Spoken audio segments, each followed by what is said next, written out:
Have any goal, then listen this sentence completely. No goal, no progress. No goal means no direction. Dear friends, you need to choose specific direction because your life is ground without goalposts. So don't make your life that sort of ground which does not have any sort of goalpost. सो आप उतना ही बड़ा कर सकते हैं जितना आप सोच सकते हैं. So use your time before you lose your time.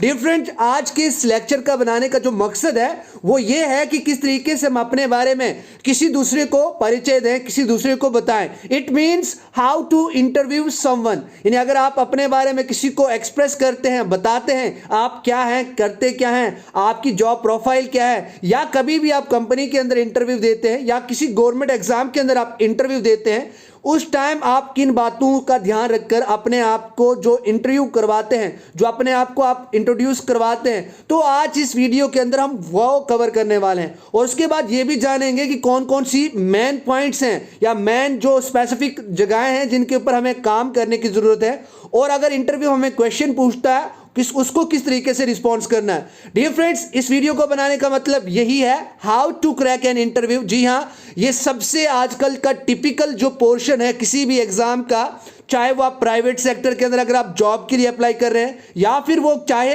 Government exam ही क्यों ना हो, क्योंकि आजकल एटमोस्ट सभी एग्जाम्स के अंदर जो लास्ट और फाइनल स्टेज होता है आपकी जो रिक्रूटमेंट का, वो एक इंटरव्यू होता है. और इंटरव्यू को किस तरीके से क्रैक करना है पूरी स्ट्रेटजी के साथ मैं आपके साथ आज इस वीडियो में पूरी बात करूंगा, और उसके बाद आपको वो टिप्स और ट्रिक्स भी दूंगा जो टिप्स और ट्रिक्स आपको इंटरव्यू को क्रैक करने में आपकी मदद करेंगे. डियर फ्रेंड्स, आजकल के ज़माने में और आजकल के टाइम में सबसे एक मोस्ट कॉमन क्वेश्चन बन गया है, tell me about yourself. जी हाँ डियर फ्रेंड्स, आजकल के लाइफ का, आजकल के एरा का, इस मॉडर्न टाइम का जो सबसे घातक और सबसे खतरनाक क्वेश्चन है इंटरव्यू के द्वारा जो पूछा जाता है, tell me about yourself. और जब ये क्वेश्चन आता है तो तब कहीं ना कहीं हम ये सोचने पे मजबूर हो जाते हैं कि इस क्वेश्चन को सुनने के बाद मुझे कैसे रिस्पॉन्ड करना है, यानी कैसे मैं अपने बारे में उनको बताऊं. पहले नाम बताऊं, फैमिली के बारे में बताऊं, उसके बाद अपने गोल क्या बताऊं, स्ट्रेंथ क्या बताऊं, वीकनेस क्या बताऊं. तो आज इस वीडियो के अंदर आपको वो हर एक चीज मिलने वाली है जिसके अंदर आप tell me about yourself का एक सही तरीके से एक एक्यूरेट आंसर आप दे पाएंगे. जी हाँ, अब इस tell me about yourself का जो मेन पर्पस होता है पूछने का, वो क्या होता है वो भी मैं आपको बताऊंगा. उसके बाद किस तरीके से इंटरव्यूज जानते हैं, अगर हम tell me about yourself का अगर आंसर देते हैं तो उस आंसर से एक इंटरव्यू के ऊपर क्या इफेक्ट जाता है, उससे वो हमारी कौन सी पर्सनैलिटी को जज करता है, वो भी हम इस वीडियो के अंदर देखने वाले हैं. डियर फ्रेंड्स, सभी से मोस्ट और सबसे खतरनाक ये कंसेप्ट यहाँ पे हमें मिलने को दिखता है कि इंटरव्यू जो होता है, जो इंटरव्यूअर होते हैं, जो हमारा इंटरव्यू लेते हैं, जो हमारा साक्षात्कार लेते हैं, तो वो ये इंटरव्यू करते क्यों हैं, और ये जो क्वेश्चन है tell me about yourself, ये क्वेश्चन क्यों पूछा जाता है. तो आज मैं ये भी बता रहा हूं आपको कि क्यों. ये सबसे पहले टिप्स और ट्रिक्स से पहले एक पूरी एक प्रोसीजर को जानने से पहले हम ये स्पेसिफिक क्वेश्चन के ऊपर डिस्कशन करेंगे कि आखिर ये क्वेश्चन इतना कॉमन क्यों है, क्यों ये हर एक जॉब के अंदर पूछा जाता है, ताकि हम सब तभी जाके अपने सभी कंसेप्ट को और एक स्ट्रेटजी को बना पाएंगे उन इंटरव्यू के मुताबिक. डियर फ्रेंड्स, सबसे पहले बड़ी बात है कि tell me about yourself. Why the interview ask this question? Know the reason why they want to ask us about ourselves and why the interviewer ask this question. I'm going to tell you the reason. Please keep just notebook and pen with you so that whatever point I will be just mentioning in this video, definitely you need to jot down these all points, because these all points will definitely help you a lot in your interview preparation, and definitely you will crack an interview with a great preparation. So dear friends, सबसे पहले ये reason पता करते हैं कि आखिर tell me about yourself का इसके पीछे रीजन क्या है, क्यों इंटरव्यूअर ये क्वेश्चन अक्सर पूछते हैं, यानी उनके इस क्वेश्चन को पूछने के पीछे क्या रीजन रहता है. Dear friends, as we all know that the interviewer know everything about us by seeing that resume. जी हाँ, before going to just participate in interview, before going to just interview, we have to just give our resume. आप सभी को पता है resume जिसके ऊपर हमारी सारी डिटेल्स लिखी होती हैं. बाय द वे, वो सभी जो इंटरव्यूअर पैनल के जो पैनलिस्ट होते हैं वो सभी हमारे बारे में पहले से इंफॉर्मेशन कलेक्ट कर लेते हैं थ्रू रेज्यूम, क्योंकि उस रेज्यूम के ऊपर हम कहाँ से हैं, हमारा नाम क्या है, पेरेंटेज क्या है, हमारी एजुकेशन क्वालिफिकेशन क्या है, हम कौन सी जॉब कर चुके हैं या फ्रेशर है, ये सब कुछ उसके ऊपर दिया होता है। हमारी हॉबीज़ क्या है, इंटरेस्ट क्या है, ये सब हम उस रेज्यूम के ऊपर मेंशन कर चुके होते हैं। लेकिन फिर भी वो इंटरव्यूअर इस क्वेश्चन को क्यों पूछते हैं, और पूछने के इस क्वेश्चन को पूछने के बहुत सारे कारण हैं, लेकिन दो कारण सबसे ज़्यादा है। एक तो है एटीट्यूड टुवर्ड्स वर्क, कि आपका जो एटीट्यूड है, रवैया है आपके काम के प्रति, वो किस तरीके से है। और दूसरा वो ये जानना चाहते हैं कि are you good fit for the job, यानी जिस जॉब के लिए आपका इंटरव्यू हो रहा है, क्या आप उस जॉब के लिए फिट भी हैं या नहीं है। तो सबसे बड़ा जो यहाँ पे रीज़न रहता है एक इंटरव्यू का, ये जनरली यही रहता है। उसके बाद ये भी ये डिसाइड करते हैं कि आप किस तरीके से इस जॉब के लिए फिट है। उसके बाद हमारा यहाँ पे आपको बता दूं कि आपका वे ऑफ कम्युनिकेटिंग कैसा है, आप किस तरीके के वर्ड्स को चूज़ करते हैं। उसके बाद वो आपकी बॉडी लैंग्वेज को भी देखते हैं, ताकि वो आप उस जॉब के लिए आपको सही तरीके से अपने सही कैंडिडेट को वो क्या कर पाएँ, उस इंटरव्यू के माध्यम से सिलेक्ट कर पाएँ।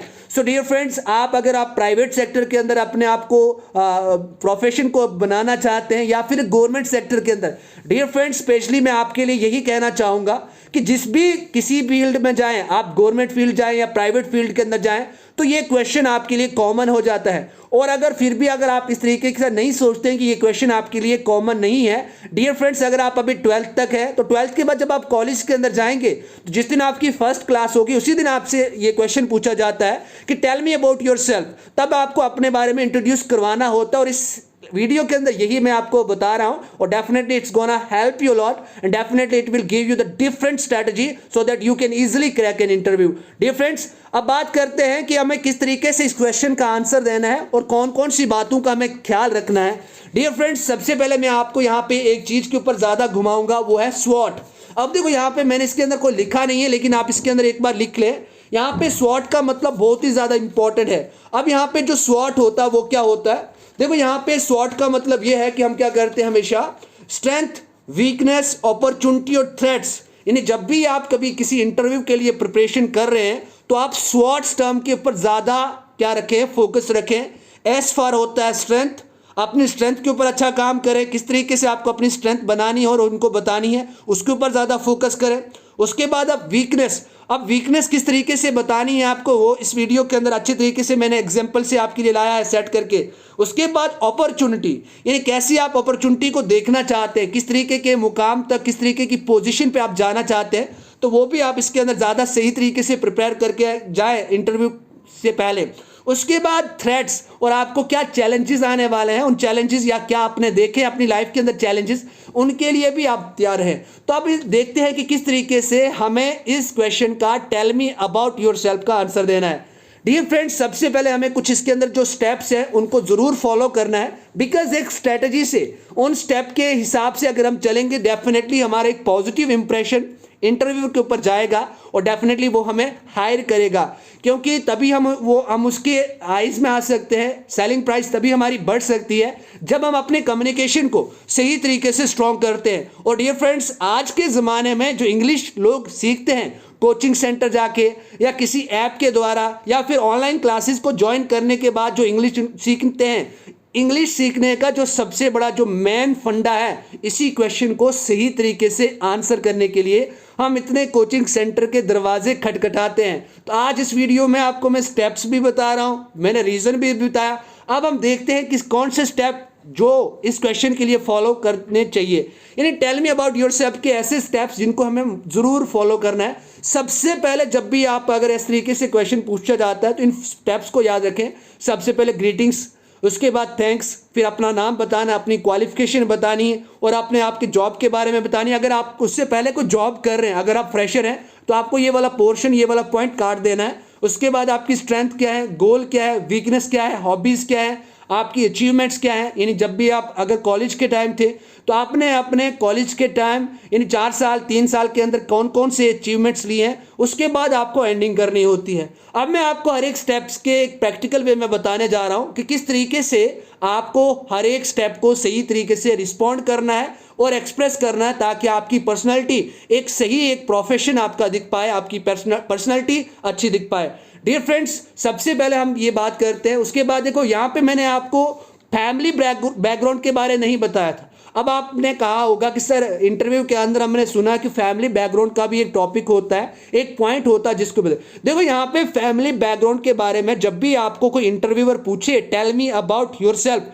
डियर फ्रेंड्स आप इस बात के लिए ज़्यादा फोकस रहे कि तब आपको कभी भी आपकी फैमिली के बारे में नहीं बताना है। अब क्यों नहीं बताना है ये आपको रीजन लिखा है, यानी if they ask then you should tell them about your family. अगर वो पूछते हैं तभी आपको बताना, because avoiding to tell them about your family background will give you a next question. अगर आप अवॉइड करते हैं अपनी फैमिली के बारे में बताने के लिए तो आपको क्या कर रहा है, इंटरव्यू आपको फैमिली के बारे में जब जानना चाहेगा तो आपके पास एक और क्वेश्चन आ जाएगा, जो क्वेश्चन आपके अंदर एक कॉन्फिडेंस भरेगा। क्यों? क्योंकि आप सभी अपनी फैमिली के बारे में अच्छे तरीके से जानते हैं। You don't even cast your mind back, आपको अपने दिमाग पे जोर डालने की भी जरूरत नहीं है। इसीलिए आप जब भी कभी आप अपने बारे में बताएं, पार्टिकुलर ये क्वेश्चन तो आपको अपने बारे में पूछा है, आपके बारे में पूछा है, आपकी फैमिली के बारे में नहीं पूछा है, लेकिन अगर वो आपकी फैमिली के बारे में पूछते हैं तो तब जाके आपको अपनी फैमिली के बारे में बताना है। और फैमिली के अंदर भी बताते वक्त दो चीज़ों का ध्यान रखें।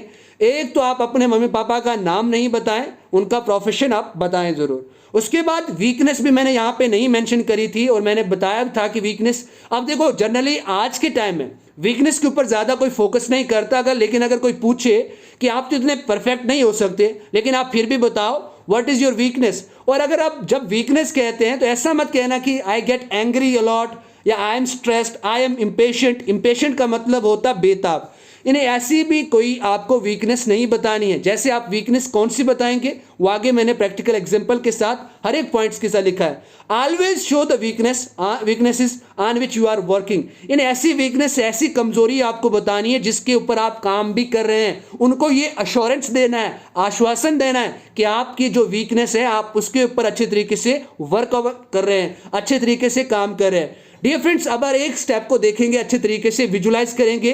आई होप कि आप इनको सही तरीके से लिसन करने के बाद अपना पूरा इंट्रोडक्शन लिखेंगे, उसके बाद उसके ऊपर प्रिपरेशन करेंगे। सबसे पहले ग्रीटिंग्स का मतलब होता है अभिवादन किस तरीके से किया जाए। जैसे आप कभी इंटरव्यू के सामने बैठते हैं, अगर सर हुई मैम हुई तो आप उस तरीके से बोलेंगे, या एक टीम भी हो सकती है जिसके अंदर लेडीज भी हो सकती हैं और जेंट्स भी हो सकते हैं, तो आप यहाँ पे जनरल में यूज कर सकते हैं हेलो एवरीवन या hello good afternoon everyone, good morning, इस तरीके से आप बात कर सकते हैं या गुड इवनिंग विश कर सकते हैं। अब इसके अंदर रूल्स हैं जो आपको ज़्यादा ध्यान रखने हैं। कभी भी आप इनफॉर्मल ग्रीटिंग्स यूज ना करें। अब इनफॉर्मल ग्रीटिंग्स का मतलब क्या होता है, हाय, हे, इस तरीके का ग्रीटिंग्स का आप कभी भी यूज नहीं करें। उसके बाद जब भी आप हेलो, हाय या हेलो सर, हेलो मैम ऐसा करें तो आप अपने चेहरे पे लाइट स्माइल रखें, यानी कीप स्माइलिंग में थोड़ा सा आप हंसते नहीं, थोड़ा सा, ज़्यादा नहीं रावण की तरह, but little bit keep smile on your face. उसके बाद ट्राई टू बी कॉन्फिडेंट, थोड़ा सा कॉन्फिडेंस अपने चेहरे पे रखें ताकि इंटरव्यू के ऊपर एक पॉजिटिव इम्पैक्ट जाए, because your first impression is your last impression. यानी जो आपका पहला इंप्रेशन होता है वो लॉन्ग लास्टिंग भी होना चाहिए और लास्ट इंप्रेशन भी होना चाहिए। Then after what you have to keep in your mind during greetings, you need to make your an eye contact. आपको अपना एक अच्छा आई कॉन्टैक्ट हर एक इंटरव्यू पैनल के मेंबर से बनाना है, बिकॉज जब आप आई कॉन्टैक्ट सबसे बनाएंगे definitely it will give you the different energy which will definitely go lead you in that interview, जो आपको उस इंटरव्यू के दौरान आपको मदद करेगा। उसके बाद डियर फ्रेंड सेकंड स्टेप होता है थैंक यू जरूर करना होता है। मैं अब थैंक यू किस बेस पे करें ये भी हमारे माइंड के अंदर क्वेश्चन रहता है कि उन्होंने तो इतनी कोई बड़ी हमें जॉब नहीं दे दी जिनके बारे में या जिसके लिए हम उनको थैंक यू बोलें। सो डियर फ्रेंड्स, वहाँ पे जॉब की बात नहीं आती है। आप थैंक यू करें शॉर्ट लिस्टिंग करने के लिए, क्योंकि इंटरव्यू को देने से पहले आपके रेज्यूम को चेक किया जाता है, उससे आपको शॉर्ट लिस्ट किया जाता है और आप एक बार इनको ये कह दें thank you for short listing me for this final interview, या फिर आप ऐसे भी कह सकते हैं thank you for giving me golden opportunity, wonderful opportunity. आप जो भी एडजेक्टिव यहाँ पे भरना चाहें वो आप भर सकते हैं। अब इसका मतलब थैंक यू का मेन रीजन क्या है, क्या इसके बेनिफिट्स हैं। डेफिनेटली ये आपको एक पॉजिटिव इंप्रेशन देगा और दोनों आपको और आपके इंटरव्यू को एक अच्छे तरीके से क्या बनाएगा, बॉन्डिंग बनाएगा, जो आपके उस इंटरव्यू के दौरान आपको बहुत ही ज़्यादा क्या करने वाला है, फ्लेक्सिबिलिटी प्रदान करने वाला है, एक अच्छे तरीके से आपको उस इंटरव्यू के अंदर लेने वाला है। डियर फ्रेंड्स, उसके बाद अब किस तरीके से नेम बताएं और प्लेस के बारे में, कहाँ पे हम रहते हैं उसके बारे में अगर आपको बताना हो कैसे बताएं। हमेशा जब भी आप अपने नाम को बताएं तो उसको एक सही तरीके से प्रोनाउंस करें, and you set it clearly. आप सही तरीके से उसको क्या करें, बताएं, स्पीक करें। उसके बाद हमेशा आप अपना नाम पूरा बताएं और बी कॉन्फिडेंस, बिकॉज कॉन्फिडेंस से ही आपको इंटरव्यू के दौरान आपको स्टेबल बना के रखेगा, आपको हायर करवाएगा। इसीलिए try to be confident during an interview. जब भी आप इंटरव्यू दें at the time you must be confident. अब यहाँ पे बहुत सारे स्टूडेंट्स गलती करते हैं, sir myself Suraj, myself Rakesh, myself Pooja, इस तरीके से। यहाँ पे जो मैं आपको बताऊं कि जो माई सेल्फ होता है वो एक अनप्रोफेशनल वर्ड है, यानी इनफॉर्मल है। यानी यहाँ पे अगर आपको नाम बताना ही है तो आप इन 3 तरीकों से अपने नाम को बता सकते हैं, my name is, I am या दिस इज। उसके बाद अगर आपको अपने प्लेस के बारे में, कहाँ के रहने वाले हैं उसके बारे में आपको बताना हो तो आप बोलेंगे I live at Jammu, I live at Rajasthan, I live at Maharashtra, या I am from Maharashtra, I belong to Jammu. इस तरीके से आप बता सकते हैं। डियर फ्रेंड्स, उसके बाद बात आती है क्वालिफिकेशन की। अब किस तरीके से हम अपनी क्वालिफिकेशन के बारे में बताएं, ये भी एक मोस्ट इंपॉर्टेंट क्वेश्चन हो जाता है, या जो हमें अपने इस क्वेश्चन के अंदर टेल मी अबाउट योरसेल्फ के अंदर ज़रूर ऐड करना है। यानी जब आप क्वालिफिकेशन की बात करें तो कुछ बातों का ज़रूर ध्यान रखें। जब भी आप अपनी क्वालिफिकेशन की बात करते हैं, आप 10th की आप बता सकते हैं, यानी कहाँ से आपने स्कूलिंग की, फिर हाई स्कूलिंग कहाँ से की, और कौन से कॉलेज से आपने अपनी ग्रेजुएशन कंप्लीट करी है, और किस कंसर्न में, यानी किस डिसिप्लिन में आपने अपनी ग्रेजुएशन आपने पूरी करी है। अपनी स्नातक जो है, हिंदी में ग्रेजुएशन को स्नातक कहा जाता है, ये आपने पूरा करा। तो आप इन जो मैंने सेंटेंस यूज किए इनका यूज कर सकते हैं। As far as my qualification is concern, यानी पहली लाइन आपको यही बोलनी है। यानी जहां तक मेरी क्वालिफिकेशन की बात आती है, I have pass 12th class from, आप जिस बोर्ड से आप राजस्थान बोर्ड से, मध्य प्रदेश बोर्ड से, किसी भी बोर्ड से आपने अपनी 12th क्लास जिस बोर्ड से पास करी है तो उसको आप जरूर मेंशन करें। उसके बाद आई एम स्टडिंग, जो आपकी प्रेजेंट कोर्स चल रहा है जिसके अंदर आप पढ़ रहे हैं उसको आप बताएं, अपने कॉलेज का नाम बताएं या फिर अपनी यूनिवर्सिटी का नाम भी आप बता सकते हैं। उसके बाद अगर आपने कोई एक्स्ट्रा कोर्स किया है तो आप उस एक्स्ट्रा कोर्स के बारे में भी बता सकते हैं।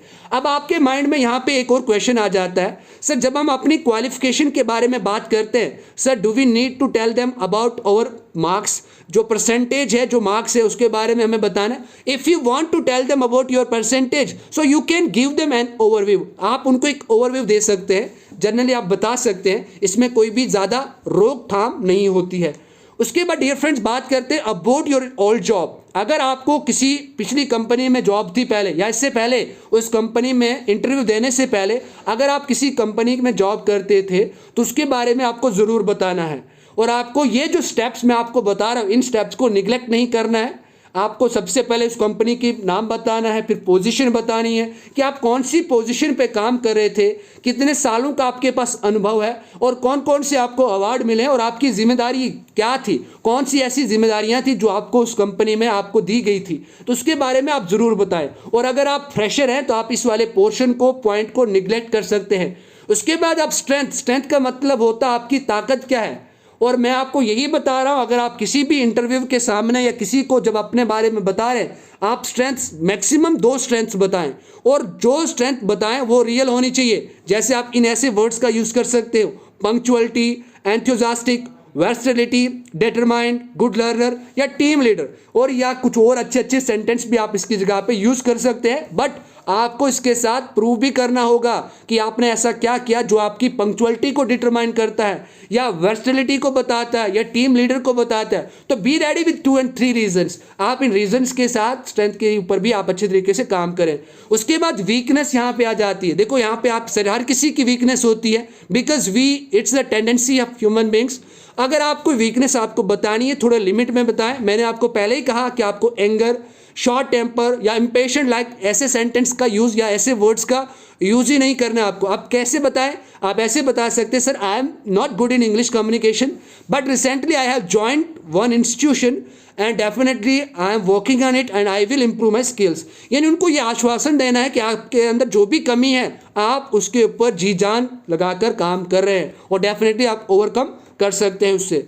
उसके बाद आपकी गोल की बात आती है, जो आपके उद्देश्य है आपकी लाइफ में वो क्या है। अब सभी को मैं आपको बता दूं, गोल दो प्रकार के होते हैं, एक तो होता है शॉर्ट टर्म गोल, एक होता है लॉन्ग टर्म गोल। अब शॉर्ट टर्म गोल के अंदर आपको क्या रखना है, किस तरीके से आपको बताएं। देखो, शॉर्ट टर्म गोल वो होता है जो आपका 1 या 2 महीने के लिए आप कोई उद्देश्य बनाते हैं कि इस 2 महीने के अंदर मुझे ये काम या ये पोजीशन अचीव करना है या ये टारगेट कंप्लीट करना है, वो आपका शॉर्ट टर्म गोल आ गया।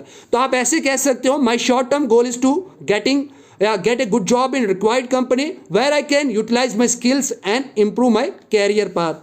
उसके बाद लॉन्ग टर्म गोल का मतलब होता है जो आपकी लाइफ का फाइनल पॉइंट है, जो फाइनल गोल है उसके बारे में। तो आप ऐसे भी बता सकते हैं, my long term goal is to be in respectable position in reputed company.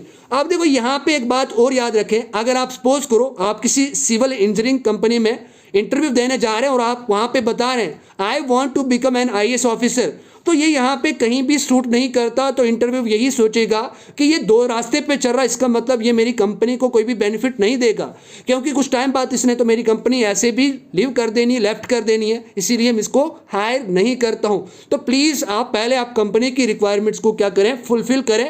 उसके बाद जो आपका पर्सनल गोल है, जो अल्टीमेट गोल है, उसके ऊपर आप काम करते रहें। उसके बाद आपकी हॉबीज़, जी हाँ डियर फ्रेंड्स, आपकी हॉबीज़ भी आपकी प्लेसमेंट के ऊपर या हायरिंग प्रोसेस के अंदर बहुत ज़्यादा काम करती है। एटलीस्ट आपकी 2 हॉबीज़ आपको पास होनी चाहिए और उसके अंदर आपको एक अच्छे तरीके से काम भी किया होना चाहिए। बस ऐसे नहीं कि गूगल पेस्ट करके या कॉपी पेस्ट करके आपने किसी की हॉबीज़ रख दी। यानी जैसे मैं आपको अब हॉबीज़ के बारे में बताऊँ तो आप ऐसे भी कह सकते हैं, my hobbies are writing poems and interacting with new people. और आप इस तरीके से भी दूसरे सेंटेंस के अंदर ये भी यूज़ कर सकते हैं, my hobbies are helping my mother in her work and cooking food. My hobbies are singing song and playing cricket. आपको जो भी अच्छी लगे या अकॉर्डिंग टू योर हॉबीज़, जो आपकी हॉबीज़ हैं आप उसका यूज़ करें, जो आप लेजर टाइम में करते हैं उसका आप यहाँ पे यूज़ कर सकते हैं। उसके बाद आपकी अचीवमेंट्स की बात आती है, यानी आपने कौन सी ऐसी अचीवमेंट्स ली हैं, ट्रॉफीज़ ली हैं, अवार्ड ली हैं। तो आप अपने कॉलेज टाइम के बता सकते हैं, या आप जिस कंपनी के अंदर जॉब करें उस कंपनी में आपको कौन से प्राइज़ मिले हैं, कौन सी अचीवमेंट्स हैं आपको, तो वो अपनी अचीवमेंट्स के से आप उस तरीके से आप इसके अंदर बता सकते हैं। उसके बाद आपको एंडिंग कैसे करनी है, किस तरीके से आपको एंडिंग करनी है इंटरव्यू की, आप देखो एक सही तरीके से, एक साधारण तरीके से, शालीन वे में आपको यूज़ करना है। जब भी आप अपने इंटरव्यू को ख़त्म करें, अगर आप जा रहे हैं तो आप अपना हेड को थोड़ा झुकाएं, bow your head, give a little light smile and then definitely you can go. और आप कहें कि sir thanks for giving me wonderful opportunity and listening me, sir that's all about me, या ma'am that's all about me. इस तरीके से आप इस क्वेश्चन को फिनिश कर सकते हैं। उसके बाद मैंने आपको कहा था फैमिली बैकग्राउंड के बारे में, तो आप जब फैमिली बैकग्राउंड के बारे में अगर आपको बताना हो इस तरीके से आप बता सकते हैं, जैसे I have 5 members in my family, I am the middlest, youngest या एल्डेस्ट, इस तरीके से बात कर सकते हैं। उसके बाद माई फादर इज़, जो आपके पापा का प्रोफेशन है उसका यूज़ करें। अपने भाई कितने हैं, बहनें कितनी, उसको मेंशन करें। बड़े कितने हैं, छोटे कितने हैं, वो भी आप मेंशन कर सकते हैं। लेकिन मैंने आपको पहले भी बताया, don't tell them your parents name, अपने मम्मी पापा का नाम उनको नहीं बताना है। उसके बाद ड्यूरिंग एन इंटरव्यू आपको किन बातों का ध्यान रखना है, जब भी आप इंटर करते हैं तो इंटर करते आप एक अच्छा आई कॉन्टैक्ट बनाएं जब आप पहुंचते हैं, और try to give little bit smile. उसके बाद जब भी आपको हैंड शेकिंग की बात आ रही, कभी भी आप अपना हैंड उनको नहीं देंगे। ऑलवेज जब तक वो आपको अपना हैंड नहीं देते हैं आप शेक करने के लिए, आप तब तक अपना हाथ आगे नहीं बढ़ाएंगे। उसके बाद जैसे आप पहुंचते हैं सिर्फ एक ही बंदे को आप ना देखें, हर एक को देखें थोड़ा थोड़ा, ताकि आपका जो अच्छा इंप्रेशन, यानी आपको जो कॉन्फिडेंस सभी के साथ आई कांटेक्ट करने से ही बनेगा। इसीलिए don't look to particular one, make short and eye contact with all of them. उसके बाद ये आपके पास एक एग्जांपल है, आप स्क्रीन को पॉज करें, स्क्रीन को रोकें और उसके बाद आप लिख सकते हैं, यहाँ पे अपने नाम के हिसाब से एडजस्ट कर सकते हैं। So dear friends, that was the strategy to crack an interview. I hope you all have got the good concept. And dear friends, अगर आपको सही में ये वीडियो अच्छी लगी, please don't forget to share with another one so that they can also learn the best strategy to crack an interview. Dear friends, thank you very much. Please like कर दें, share करना ना भूलें और subscribe कर दें channel को. Thank you very much for